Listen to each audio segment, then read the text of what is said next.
রাষ্ট্রপতি মোহাম্মদ শাহাবুদ্দিনের অপসারণ চেয়ে তার নিয়োগ দেয়া নতুন নির্বাচন কমিশন প্রত্যাখ্যান করেছে জাতীয় নাগরিক কমিটি। রোববার বাংলা মোটরে নির্বাচন ব্যবস্থা সংস্কার কমিশনের প্রস্তাব ব্যতি রেখেই নতুন নির্বাচন কমিশন গঠনের প্রতিবাদে জাতীয় নাগরিক কমিটির প্রধান কার্যালয়ে এক সংবাদ সম্মেলনে এসব কথা বলেন মুখপাত্র সামান্তা শারমিন। তিনি বলেন, আওয়ামী লীগ আমলে প্রণীত বিতর্কিত প্রধান নির্বাচন কমিশনার ও অন্যান্য নির্বাচন কমিশনার নিয়োগ আইন 2022-এর অধীনে নতুন কমিটি গঠন করা হয়েছে। নির্বাচন ব্যবস্থা সংস্কার কমিশনের প্রস্তাবের আগে নিয়োগ দেয়ায় প্রতিবাদ জানাচ্ছে জাতীয় নাগরিক কমিটি। আইন বাতিল করাটাই যুক্তিযুক্ত হতো। তিনি আরো বলেন, নতুন সার্চ কমিটি গঠিত হয়ে যাওয়ায় নির্বাচন ব্যবস্থা সংস্কার কমিশনের আইনটি বদলের পক্ষে যে ইচ্ছা সেটাও প্রশ্নবিদ্ধ হচ্ছে।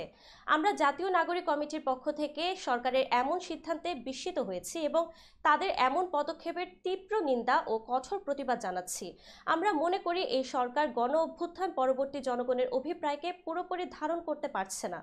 আজও ফ্যাসিবাদী সরকারের রাষ্ট্রপতি বহাল রয়েছেন, যিনি গণহত্যাকারী হাসিনার হয়ে দীর্ঘদিন কাজ করেছেন।